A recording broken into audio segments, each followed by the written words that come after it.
쉬셨어요, 여러분? 네. 자리 안 옮기시는 분도 계시고 그랬는데 일단 전반부 수업 어떠셨어요? 질문이나 혹시 궁금하거나 하신 거 있으신가요? 뭐, 하자면 너무 많죠, 뭐. 네, 재밌게 듣고 계신가요? 어떠세요? 네, 다행이네요.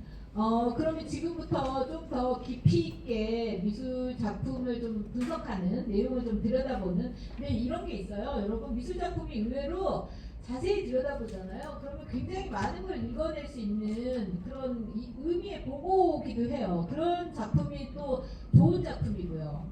근데 지금 보여드리는 이 그림은 북유럽 르네상스의 대가 한스 홀바인이라는 그 어린 더 영어 한스 홀바인 더 영어가 그렸다고 전해지는 대사들이라는 대사 아시죠? 대사 외교관 대사들이라는 제목의 그림인데요. 이 그림 보면 일단 어떤가요? 굉장히 뭘 잘 그렸잖아요. 자세하게 그렸고 묘사력도 좋고 컬러도 너무 좋고 1500년대에 그려졌는데도 너무나 생생하게 잘 그려졌잖아요. 그리고 네, 묘사가 잘 됐어요. 맞아요. 리얼리스틱하게 사실주의적으로 잘 그렸습니다. 그리고 또 무엇보다 그 묘사 잘 됐다고 느낄 만한 게 뭐냐면 묘사한 물건들이 되게 많아요. 그죠? 사람 묘사도 잘했지만 거의 얼굴은 파묻힌 것 같고 막 이 거대한 외투와 막 손에 들고 있는 거와 그러니까 의복 같은 것들이 보여주는 이 되게 화려함이라든가 권위 있어 보이는 것들이 있잖아요. 그 다음에 중앙에 있는 이 테이블에 있는 두 층에 있는 사물들도 되게 주목할 만하고요. 그 다음에 커튼도 막 되게 패턴이 막 화려하고 그죠? 보는 재미가 있어요. 근데 이 그림이 일단 여러분 대사들이라는 제목을 갖고 있으니까 이 두 사람이 어쨌든 간에 사회적으로는 뭔가 권력 있고 사회 지도층 소위 말해서 그런 사람들인가 보다 하겠죠. 한쪽은 대사가 맞고요. 이 사람은 진짜 대사고 이 사람은 비숍이라고 일종의 추기경 같은 인물입니다. 그러니까 종교를 대표하고 있는 것처럼 보이고 정치를 대표하고 있는 것처럼 보여요. 그런 의미에서 이 두 사람은 되게 권력을 갖고 있는 사람들로 묘사가 분명히 된 겁니다. 그리고 이 그림의 목적은 사실 우리가 지금 사진관에 가서 특별하게 막 그런 거 있잖아요. 하나 이번 생은 성공한 삶이야 이렇게 막 좀 보여주고 싶어서 연출한 사진들 있잖아요. 그런 거 찍을 때 같은 게 이 목적이에요. 이 그림의 목적이에요. 이 사람들이 자기가 현실 삶에서 누리고 있는 권력과 명예와 부와 그리고 얼만큼 자신이 지식을 쌓았는지 뭐 대단한 문화 예술인인지 같은 거를 이 그림이 다 함축해서 보여주고 있는 거예요. 그러니까 말 그대로 성공한 삶을 증명하는 그림이에요. 일종의. 그런데 이 그림에 되게 그래서 구체적으로 들어가 보면 이런 부분들이 있어요. 여러분. 근데 앞에서도 제가 좀 강조했던 것 중에 하나가 그림이 꼭 한 가지 방향에서만 메시지를 전하고 있지 않다고 얘기했잖아요. 그 정물화에 보면 화려하고 반짝거리고 뭔가 귀하고 막 이런 것들을 그렸지만 그것들이 언젠가는 사라질 거고 썩을 거고 상실할 거야 뭐 이런 메시지가 담겨 있다고 했잖아요. 근데 이 그림도 아니나 다를까 그런 내용들이 그러니까 이면이 있는 겁니다. 보이는 것과 보이는 것들을 잘 들여다봤더니 금방 안 보였던 메시지들이 담겨 있는 거예요. 근데 이 그림은 자세히 들어가 보면 1층과 2층 이제 일종의 서가 같은 거죠. 서가 같은 거에 사물들이 두 개가 크게 분리돼서 있는데요. 아래층이니까 우리가 지상, earth, 지상이라고 할 수 있고 위층이니까 천상 이렇게 얘기할 수 있어요. heaven and earth 이렇게 그 학자들이 이제 분석을 합니다. 천국과 지상 뭐 이런 식으로 이상적 세계와 현실적 세계 이렇게 얘기할 수 있는데요. 르네상스 시기였기 때문에 사실 과학과 수학이 굉장히 발전했어요. 인간 이성을 통해서 세상이 정말 합리적으로 진행될 수 있다고 하는 믿음을 시작한 게 서구 르네상스거든요. 15세기. 그런데 이 그림에 보면 이 천상에는 지구본이에요. 이것도 천체가 있는 지구본이고요. 그 다음에 이것들은 다 뭐냐면 그 당시에 수학자들이 발명하려고 했던 우주와 하늘과 이런 것들을 측정하는 기계들이에요. 지금 우리는 더 이상 이렇게 쓰지 않지만 말하자면 제가 쉬는 시간 전에 말씀드렸던 AI, 알고리즘, 머신러닝, VR 이런 것들이 우리 시대의 최고의 기술력이라면 르네상스 시대의 최고의 기술력은 이런 도구들이 보여주고 있는 것들입니다. 관측기 같은 거죠. 뭐 우주를 관측할 수 있는 별자리를 관측할 수 있는 거 아니면은 뭐 대지와 천상의 거리를 관측하는 것들 이런 것들이 르네상스 시대에 엄청나게 많이 과학자들 레오나르도 다빈치도 그렇게 유명했던 게 그런 부분이거든요. 그런 기구들이 지금 여기에 빼곡하게 담겨 있는 겁니다. 그러므로서 천상층, 해분층에서는 이렇게 인간이 우주를 이해할 수 있는 최고의 지식 세계를 그려놓은 거예요. 그리고 대사와 비숍이 그걸 갖고 있는 것처럼 중앙에 배치하고 이렇게 팔걸이 하고 있는 겁니다. 이렇게 이 자세가 그러니까 말하자면 그림의 이 천상 세계도 우리의 팔 아래 있어 소유하는 거야 우리가 이렇게 얘기하는 거죠. 그런데 아래층으로 가면 어떠냐면 비슷해 보여요. 여러분 앞에 천체가 있었잖아요. 여기. 근데 여기는 지구본이 있는 거예요. 이 지구본이 어떻게 있냐면 쓰러져 있어요. 기울어져 있잖아요. 기울어져 있고 이걸 리라라고 하는데 리라의 선이 잘 보면요 끊어져 있어요. 리라가 뭘 대표할까요? 음악을 대표하겠죠. 인간의 위대한 예술로서의 음악을 대변하고 있는데 스트링이 실이 아니 줄이 끊어졌어. 그 얘기는 뭐겠어요? 완전하지 않는 거죠.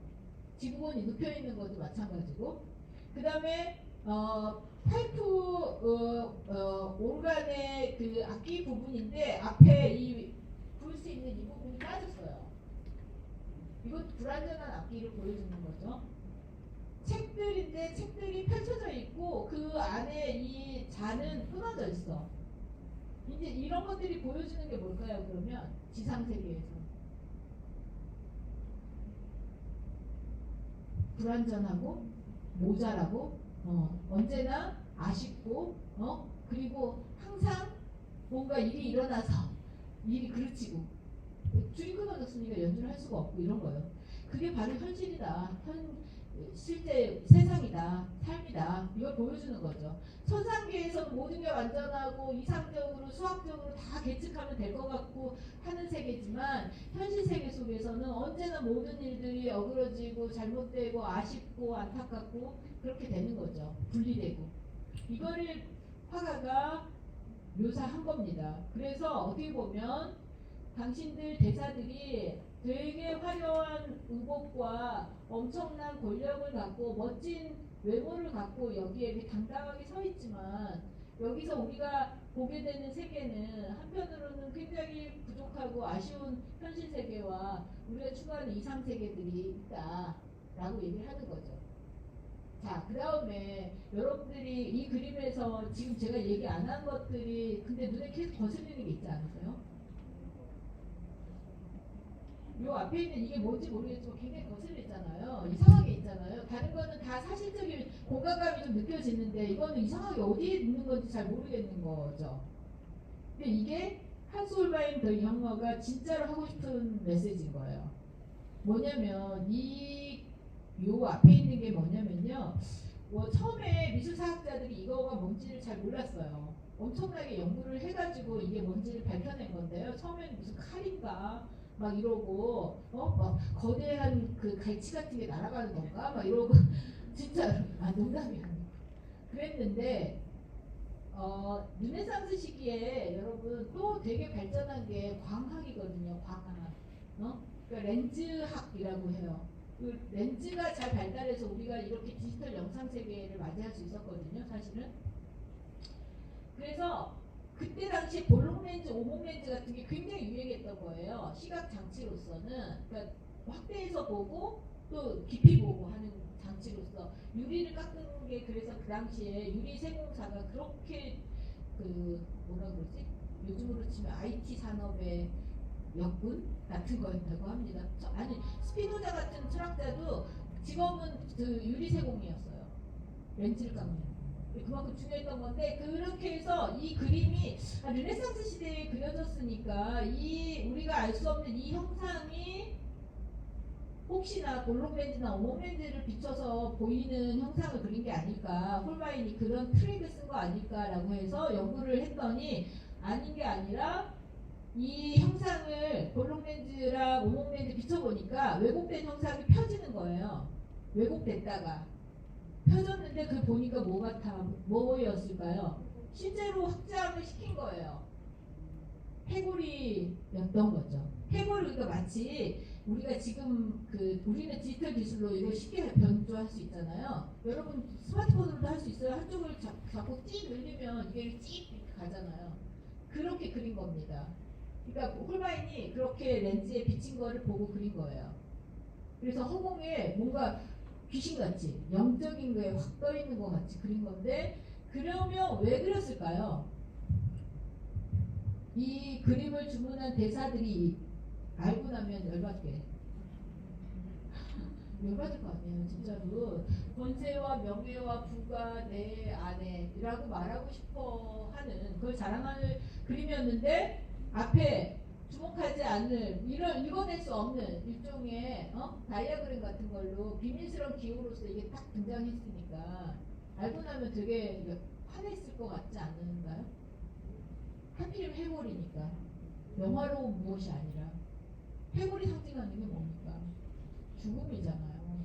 그러니까 앞에 정우라하고 비슷하게 너가 이렇게 현세에서 대단한 권세와 명예와 부를 누린다 한들 너도 언젠간 죽는다 라고 하는 메시지를 새겨 넣은 겁니다.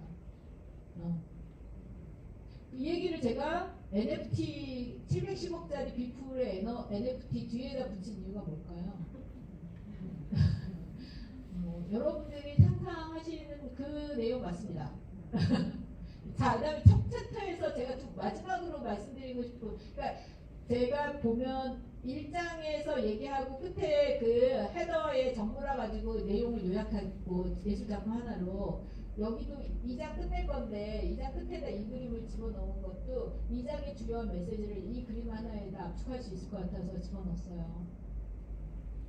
2장에서 제가 말씀드린 건 우리 시대 최첨단 기술과 그렇게 해서 예술도 막 엄청난 기술에 힘입어서 막 710억 천문학적인 가격으로 거래되고 막 이런 시대가 됐다는 거를 얘기했지만, 엠베서더를 통해서, 홀바인의 엠베서더를 통해서 우리가 보게 되는 건 결국은 엄청난 부와 명예와 권력과 막 지상의 막 활락이 사실은 굉장히 덧없는 것들일 수 있다는 거를 예술은 생각하게 해주는 거잖아요. 그죠? 1500년에 그려진 그림이 500년을 뚫고 우리한테 와서 그 얘기를 다시 공감을 하게 해주잖아요. 이게 이제 미술의 위대함이라고 저는 생각하는데, 그런 과정들을 주제로 한 그림이 있어요. 이 그림. 카스퍼 다비드 프리드리히라고 독일의 19세기 낭만주의 화가 중에 최고의 예술가입니다. 카스퍼 다비드 프리드리히. 여러분이 나중에 이 이름 꼭 기억하셨다가 또 검색도 해보고 그러세요. 너무나 멋진 예술가입니다.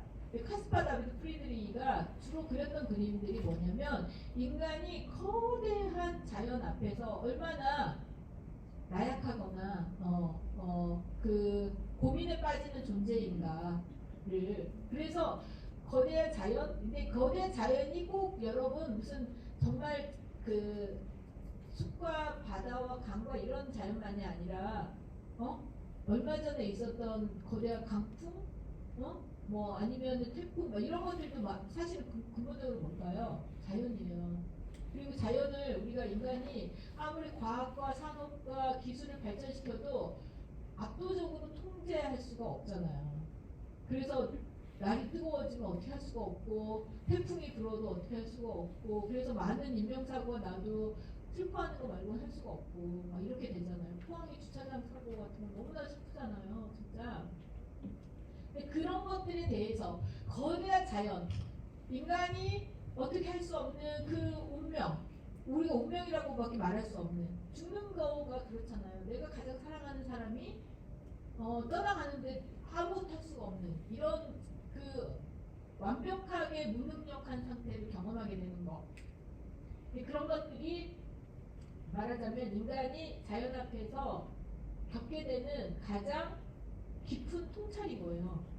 그 통찰에 대해서 주제로 한 그림들을 많이 그린 사람이 이 독일의 카스파 다비드 프리드리히입니다, 여러분.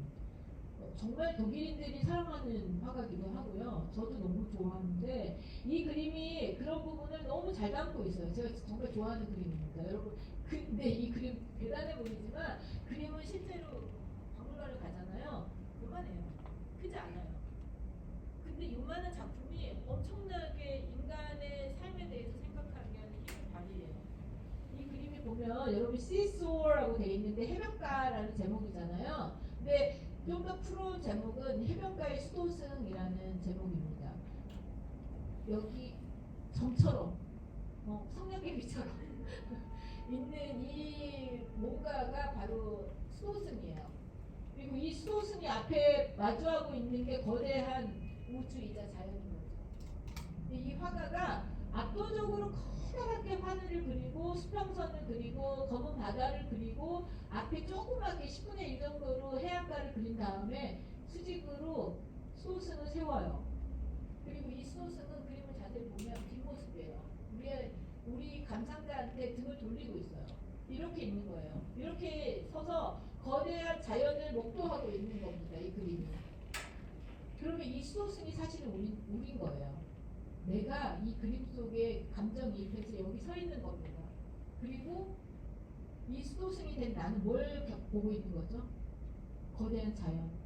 인간이 어떻게 할 수 없는 무지막지하고 압도적인 자연의 질서, 생로병사, 죽음과 삶, 반드시 죽는 존재. 그런데 그 존재에 대해서 자기의 존재성에 대해서 성찰하는, 생각할 수 있는 인간. 동물은 그렇지 않잖아요, 여러분. 인간의 탁월함은 거기에 있는 거죠. 죽음을 극복하는 데 있는 게 아니라 죽음과 삶에 대해서 성찰하고 자기의 삶을 가치 높게 할 수 있는 것으로서의 우리 인간 존재가 있는데 이 그림이 주제화하고 있는 게 그거라는 겁니다. 여러분 이렇게 얼굴 표정 하는데 그러지 마세요. Joy of Life, 마티스의 그림을 생각하시죠.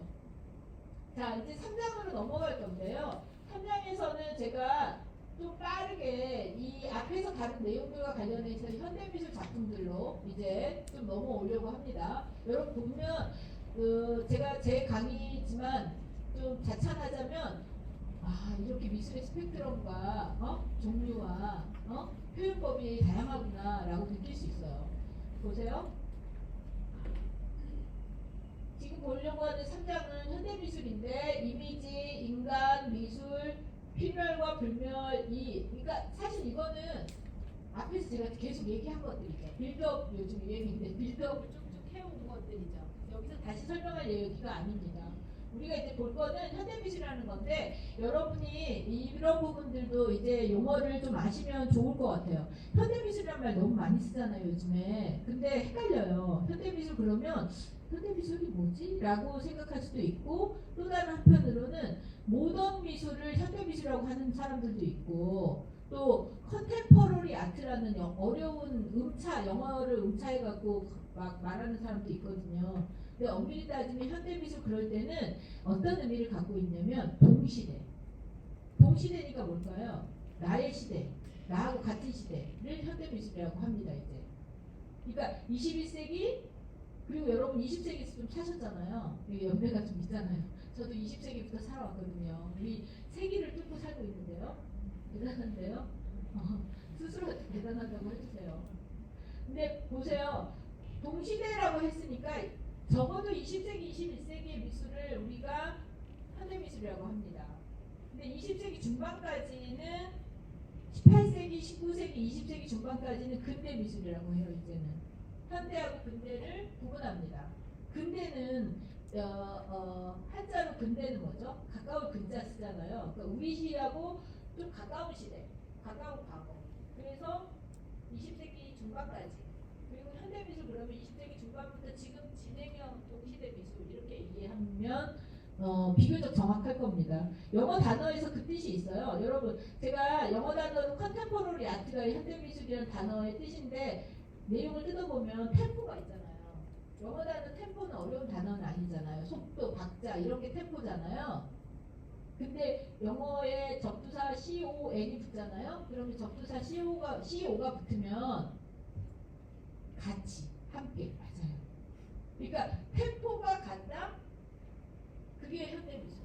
내가 지금 살고 있고 내가 지금 열심히 삶의 그 박자를 새기고 있는데 그때 일어나는 미술이 바로 현대미술이다. 이렇게 이해하시면 충분히 정확합니다. 근데 그렇기 때문에 우리 시대에 그려지는 그림들은 옛날 그림들하고 뭔가 분명히 다르겠죠. 템포가 지금에 맞춰져야 되지 않겠어요? 근데 미술이라는 게 어떤가요? 전통과 또 뿌리가 있잖아요. 그래서 그런 부분들, 미술사에 등장하는 중요한 주제들을 계속 새로운 예술가가, 이 시대의 예술가가 자기 주제로 해석하는 것들이 많습니다. 그 중에 제가 예로 들고 싶은 건 위에 거는 앞에서 그 대사들을 그린 한솔바인의 또 다른 그림이에요. 마이크를 쓰는데도 왜 소리를 지르는 걸까요? 목이 아픈데. 한솔바인의 그 예수가 죽어서 십자가에 묶였다가 내려와서 매장이 되잖아요. 그리고 3일 만에 부활하신다고 하잖아요. 여러분 근데 제가 왜 계속 크리스트를 예를 들냐면 서구미술의 역사에서는 성경과 크리스트를 빼고 얘기할 수가 없어요. 르네상스 시대조차도 화가들이 주로 그렸던 내용들은 다 성경의 내용이에요. 그렇기 때문에 제가 이 주제를 갖고 온 것도 있습니다. 어쨌든 홀바인은 이 그 무덤에 묻힌 예수 그리스도의 시신을 그린 그림이 있어요. 이 그림은 실제로 길게 그려졌어요. 그래서 이 제단의 밑에 이렇게 봉헌됐었습니다. 그래서 그 형태가 됐거든요. 이 그림의 구도와 자세를 홍명택이라고요. 우리 지금 현대미술 한국현대미술계에서 크리스티 경매로 막 7억 막 이렇게 팔려가지고 유명해지면서 굉장히 조명을 많이 받고 있는 작가가 있어요. 벌써 이제 중년 작가인데 그 홍명택 작가가 자기 작업에 갖고 왔어요. 이 구도를. 근데 누구냐면 작가 자신입니다. 작가 자신이 마치 크리스티인 것처럼 예수 그리스도인 것처럼 포즈 차용을 해와서 그림을 그리고 이 제목이라기보다는 어쨌든 작품 그림 자체인데 Power, Corruption and Rise, 권력, 타락 그리고 거짓말이라는 주제. 그러니까 인생에서 얼마나 부정적인 측면들이 있는가라고 하는 게 이제 자기를 크리스트에 묘사하면서 그린 그림입니다. 이런 게 이제 현대미술이에요.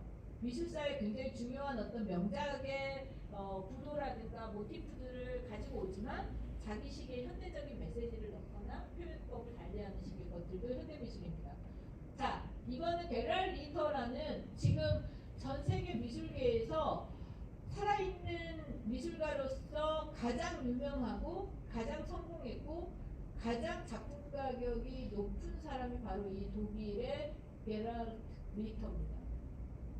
근데 게랄 리터가 1980년대에 그린 이 두 캔버스, 두 개의 촛불이 켜진 그림이 굉장히 중요한 작품이기도 하고 뭐 비싼 이게 사람들이 작품 가격 갖고 얘기하니까 저는 자꾸 그렇게 됐는데 그게 꼭 중요한 지표는 아니에요. 근데 어쨌든 이 그림도 명작에 속하거든요. 현대미술에서. 여러분 근데 이 그림과 앞에서 봤던 헤더의 그 정물화 있잖아요. 정물화의 그림의 맥락이 통한다고 제가 말씀드리면 어떤 면에서 맥락이 통하는 것 같습니까? 맞아요. 17세기 그러니까 정물화에서 앞에서 봤던 헤더의 그림엔 등장하지 않지만 많은 그림들의 촛불들이 그려져 있어요. 그러니까 막 엄청난 산의 진미 아니면 아름다운 꽃 같은 걸 정물에 놓고 한쪽에 촛불을 세워놓는 거예요. 해골도 그리고 그렇게 함으로써 그 그림에서 메시지를 명확히 하는 거죠. 이렇게 영화로운 삶 속에서도 죽음의 그림자는 언제나 있어. 촛불이 그렸다는 거는 무슨 얘기일까요? 촛불은 바람이 불면 꺼지잖아요. 언제든 꺼지는. 그러니까 촛불의 불이 사실 인간의 생명을 의미하는 겁니다. 불타오르다가 꺼지는. 이런 그런 의미에서 게랄 리터는 고전주의 시대의 그림 속에 등장하는 그런 정보라의 메시지를 그리고 모티프를 딱 조금만 가지고 와서 이렇게 추상적으로 그려낸 거예요. 이게 이제 현대의 소위 그 17세기나 15세기에 그렸던 그 죽음의 메시지를 담은 그림 현대적 회화라고 할 수 있는 겁니다. 근데 이런 것까지는 또 여러분이 이제 공감할 수 있을 거예요. 그림으로 그렸고 촛불이고 이런 거 어때요? 여러분 근데 참고로 이 제가 보여드리는 이런 것들 작품이 현대미술에서 제일 유명한 작품들이고요. 작품가도 엄청나고요. 미술관 세계적인 미술가들이 소장하고 있는 작품들입니다. 뭐 어디 건방에 제가 일부러 막 찾아온 게 아니에요. 이상한 것들 스캔들만 있는 거 아니에요. 자, 이거는 뭘까요? 이것도 뭘까요? 앞에 것까지는 그래 뭐 죽음 바니타스 모두 죽는다는 걸 기억하려는 그런 은유적이고 성찰적인 그림으로서 알겠어. 근데 이건 좀 아니지 않아? 라고 생각하실 수 있을 것 같아요. 근데 이거는 데이미언 허스트라고 영국의 가장 유명하고 성공한 미술가입니다. 지금 이 사람도 이미 이제 중년이 넘어왔는데요. 이 작가는 전 세계적으로 스캔들을 엄청 일으키면서 유명해진 작가고 그 스캔들의 주요한 원인 중에 하나가 작품이 굉장히 도발적이에요. 근데 그 도발성이 어떤 식으로 이루어지냐면 실제 살아있는 생물들을 포름알데히드에 담궈서 자기 작품으로 제시하는 작업들을 하는 거예요. 지금 보고 있는 이것들도 여러분 모형이 아니에요. 놀라시네. 그래가지고 전 세계적으로 비난과 막 환경단체들의 엄청난 법정 소송과 막 이런 걸 겪었던 작가예요. 그러나 현대미술의 거장입니다. 이 작품은 실제로 어미소하고 아기소를 사서 중앙을 절단을 해가지고 두 개를 분리를 시켜서 거대한 포름알데히드 수조에다 담근 작업이에요. 네, 그리고 이 작업 전에는 호주의 그 어촌에서 거대한 상어를 사가지고 상어를 이 튜브에다 엄청나게 커다란 튜브에다 그 포르말데에 담근 작업을 했어요. 그 시리즈 중에 하나인 거예요. 근데 제목도 뭐예요? Mother and Child Divided. 분리된 엄마와 아이. 엄마와 아이를 건드리면 안 되지. 근데 그걸 건드리는데 심지어는 디바이드 했어. 두 쪽으로 나눴어. 근데 이게 굉장한 폭력성을 갖고 있지만 다른 한편으로는 이 작품 자체가 현대적 의미에서 우리의 삶과 죽음에 대해서 성찰하라는 메시지를 담고 있다고 해석할 수 있는 거예요. 아니 근데 그걸 왜 이렇게 해? 라고 지금 인상 쓰고 계시는 분은 마음속에 생각할 것 같은데 근데 그게 현대미술이에요. 17세기 바로크 시대, 르네상스 시대에 그렸던 그 그림을 지금 그리는 건 미적으로는 충분히 공감할 수 있지만 우리한테 메시지를 전달해 주는 게 멀어요. 우리 시대의 삶과 죽음은 17세기나 15세기 유럽하고 다르니까.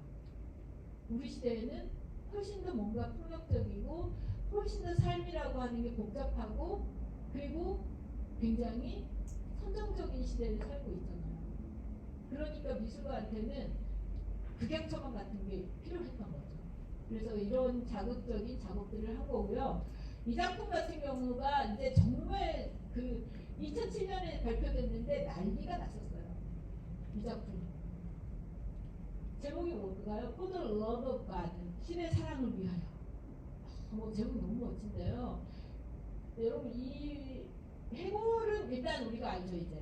죽음을 상징하고 있고 미술 작품에 등장하면 그게 바로 그냥 단지 죽음을 상징한다기보다는 인간이 겸손해져라라든가 성찰하는 인간의 필면에 대해서 말하고 있는 도상으로 얘기할 수 있지만 일단 해골은 그런데 해골이 어때요 지금?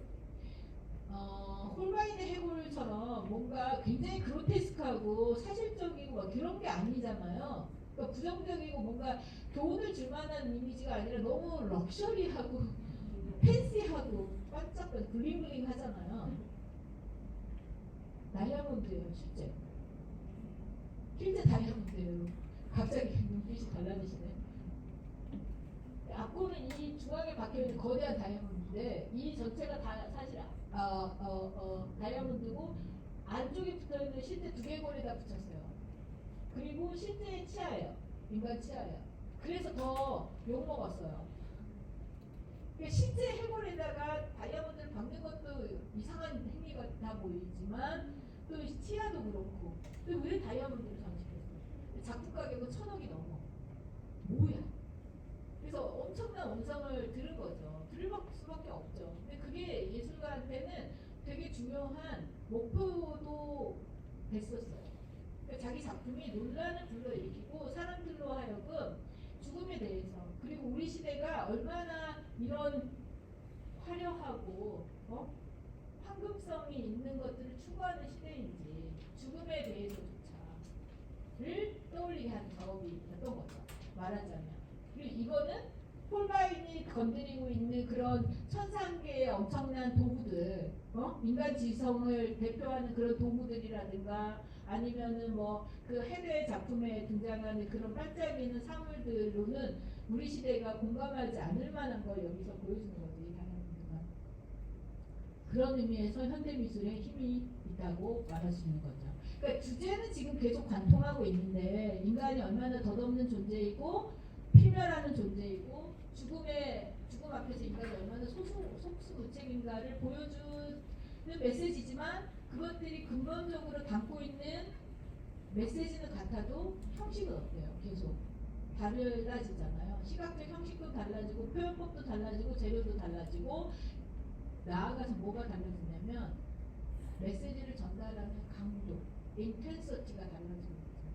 굉장히 은은하고 성찰적이고 깊이 있는 어떤 메시지를 조용히 전달하는 쪽에서 점점 더 현대미술로 오면 어때요? 굉장히 자극적이고 도발적이고 말하자면 공격적인 미술 작품들로 오고 있죠.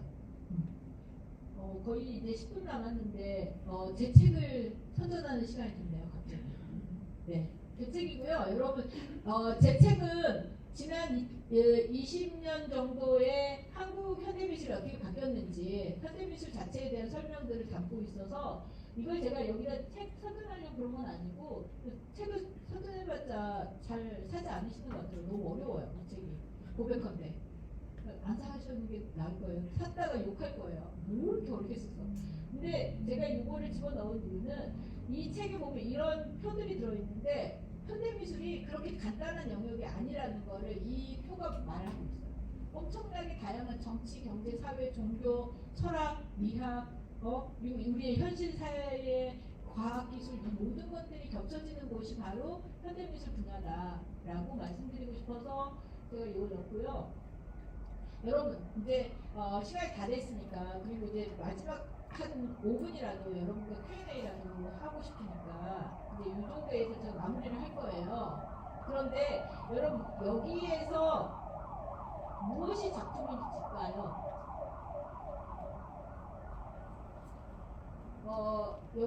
여기는 2017년 카셀 도큐멘터, 독일의 카셀이라는 도시에서는 5년에 한 번씩 대규모 국제미술전이 있거든요. 그 도큐멘타라고 그래요. 카셀 도큐멘타에서 주 전시장이 이 프리데리찬룸이라는 궁전입니다. 궁전이 미술관이에요. 전시장이에요. 근데 이 전시장에 지금 일단 여러분한테 퀴즈를 내는 건 여기에 어디에 작품이 있을까요? 현대미술 작품이. 네. 네. 네, 건축물 이런 거는 이제 그 저기 17세기에 지어진 거니까 이거 빼고. 요거? 조각상? 조각상? 또요? 여기? 여기요? 화재? 연기? 일단 화재인지 어쩐지 모르니까 연기. 그죠? 연기. 네? 화재 같기도 하고, 그쵸? 어쨌든, 네네.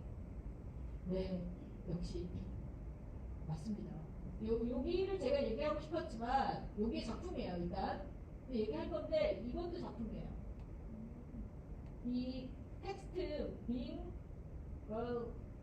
scary 라고 하는, 이것도 삶이 공포스럽다 라는 제목도 한 작가의, 참여 작가의 작품이에요. 그러니까 원래는 여기 명판에 메시지가 없었어요. 근데 이거를 집어넣은 거예요. 어떤 삶이 그 공포스럽냐면 세이프한 안전한 삶, 안전한 존재 상태가 오히려 무서운 거다. 안전 지향이 무서운 거다, 위험한 거다, 뭐 이런 얘기인데요. 근데 되게 정치적 메시지를 담고 있는데 제가 진짜 이걸 보여드린 이유는 현대미술 작품이 얼만큼이나 다양해졌냐면 이렇게 연기를 피우는 것 자체도 작품이 됐다는 거예요. 연기는 피우고 사라지잖아요. 그리고 일시적인 건데 그것들이 미술 작품이었어요.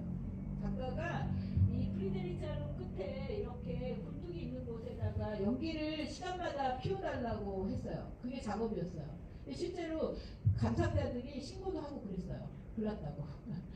근데 이제 말하자면 현대미술로 오면 이렇게 손으로 잡을 수도 없고 물질도 아니고 그리고 눈으로 봐도 금방 사라져버리고 이런 것까지 현대미술 작품의 내용으로 들어와 있다. 그만큼 다공 예술이 됐다. 구멍이 많아서 들고나고 하는 것들이 많아진 미술이 됐다. 이렇게 말씀드릴 수 있습니다. 네, 사실 뒤에 부분 좀 더 남아있는데 시간이 거의 다 되고 또 항상 결론이 이렇게 나야 되는 건 아니기 때문에 이 정도까지 얘기를 할게요. 그럼 선생님 앞에 불을 좀 켜주시면 남은 몇 분 동안이라도 다른 분들, 들은 분들의 의견을 좀 들어보겠습니다. 네. 여기서 마칠 건데요. 여러분 어떠셨어요? 어떻게 들으셨어요? 아, 끝까지요? 네. 그럴까요? 네. 일단 그러면 슬라이드만 먼저 보여드릴게요. 이거 한국 작가 이수경 작가의 작품이고요. 이수경 작가는 이렇게 깨진 도자기를 금립사로 메꾸어서 붙이는 작업으로 아주 유명한 작가거든요. 그리고 국제 비엔날레 대표 작가로 나가고요. 그런데 그 작가도 이러한 한국 무용 퍼포먼스를 같이 전시에 내놓습니다. 무용을 보여주려고 하는 게 아니라 조각과 설치 작업과 퍼포먼스가 합쳐진 게 자기 작업의 전체라고 생각해요. 이렇게 이제 현대미술이 다양한 장르성을 띠게 됐다는 얘기를 하고 싶었고, 이거는 써니킴이라는 작가고, 이 작가는 미국 이민 1세대 작가거든요. 그러니까 중학교 때 부모님이 다 미국으로 이민을 가면 따라가서 이제 미국에서 자란 작가인데, 자기가 겪어보지 못한 한국 사회의 60, 70년대, 80년대의 여고생의 이미지들을 계속 그려요. 그런 그림들을 이렇게 공연예술로까지 확장을 시켜요. 그러니까 앞에서 보여드리는 것처럼 조각을 한다고 해서 딱 조각만 하지 않는다는 거, 그림을 그린다고 해서 딱 그림만 그리지 않는다는 거, 이렇게 이제 현대미술이 다양해지고 있다는 거고. 자, 이거는 이제 리크리 트라반이라는 작가인데요. 1992년에 아까 보여드린 그 모마라는 곳에서 이 작가가 뭘 했냐면 태국 출신 작가인데 카레를 엄청 끓여가지고 오는 사람들마다 카레를 나눠주는 퍼포먼스 작업을 했어요. 근데 그게 바로 미술이에요. 그 카레를 먹는 행위 자체가 감상자로서는 자기가 작품의 일부가 되는 것들. 근데 음식을 먹었다가 아니라 그러니까 미술을 한다가 되는, 점점 더 그런 식으로 현대미술이 다양해지고 있다는. 그 비슷한 작업을 우리나라 작가 정현두 작가도 했는데 99년에 성공미술관에서 엘비스 궁중반점이라고 해서 자기가 영국에서 유학할 때 맨날 그 같이 갔던 싸구려 중국집이 있는데 그 중국집 퍼포먼스 짜장면 만들어서 사람들이랑 나눠 먹는 그런 퍼포먼스를 했었어요. 근데 우리가 여기서 보는 건 음식을 먹는 행위라는 것도 미술이 되고, 그걸 같이 함으로써 작가하고 그러니까 미술가하고 감상자가 하나가 되는, 감상자가 없으면 이런 작품은 완성되지 못하거든요. 근데 이런 식으로 현대미술이 바뀌고 있다. 그래서 여기 제가 인용해 놓은 게 작품을 보는 것만이 아니고 우리는 작품의 일부가 된다. 이런 퍼포먼스를 하면, 그런 얘기였고, 이 작품 되게 아름다운 작품인데요. 미국의 펠릭스 고달레스 토레스라는 작가의 작업이에요. 이런 바닥에 이렇게 카페처럼 깔려 있는 게 뭘 것 같으세요? 사탕. 특별히 제작한 사탕. 근데 자신의 연인이 먼저 죽어요.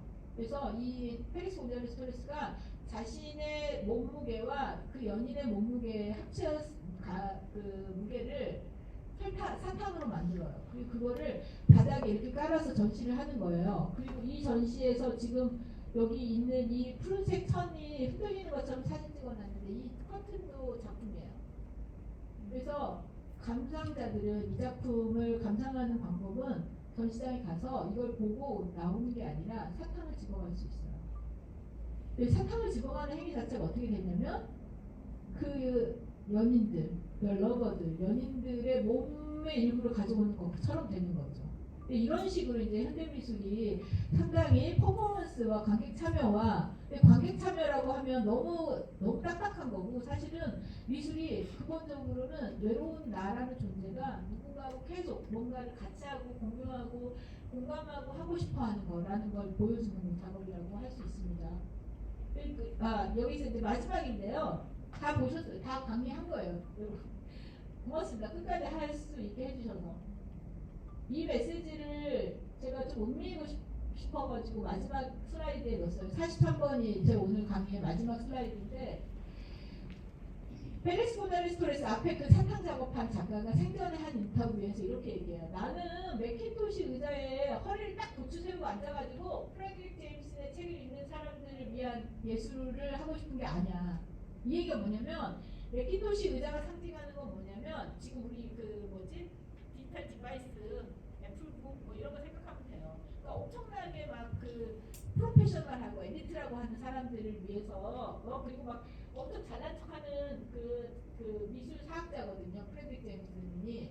이런 사람, 미술 사학자가 아니라 철학자인데, 이런 사람들의 책을 읽으면서, 그러니까 저 같은 사람들을 위해서 미술을 하는 게 아니다. 자기는 오히려 미국의 카우치 포테이토라는 말 들어보셨어요? 그 카우치에 누워가지고 미식축구 보면서 포테이토 먹고 맥주 마시는 일종의 약간 게으른 미국인들을 상징하는 걸 여기다 자기가 펠릭스 고잘레스 토레스가 넣어놨어요. 커다란 갈색의 게으른 푸육이 좋은 의자에 앉아서 금발 소녀들을 쳐다보는 이들을 위한 예술. 보통은 사람들이 게으르고 한심하다고 하는 사람들을 위한 예술을 하고 있다. 나는 그게 내가 생각하는 대중이다, 퍼블릭이다라고 얘기를 했어요. 근데 저는 이 말을 상당히 음미해 볼 수 있다고 생각해요. 그리고 사실 펠릭스 고잘레스 토레스의 미술도 여러분이 보시면 설명을 듣지 않으면 되게 어려운 미술이에요. 사실은 굉장히 개념적인 미술이거든요. 그런데 그 개념적인 미술의 메시지라든가 작가가 생각한 거라든가 미술 비평가가 해석한 것들을 알고 나면 어떠냐면 작품이 훨씬 더 커 보이고 깊어 보이고 내 마음에 들어오고 내 삶에 어느 정도는 뭐랄까 위로가 될 수도 있지만 힘이 되거나 디렉션을 해줄 수도 있다고 생각해요.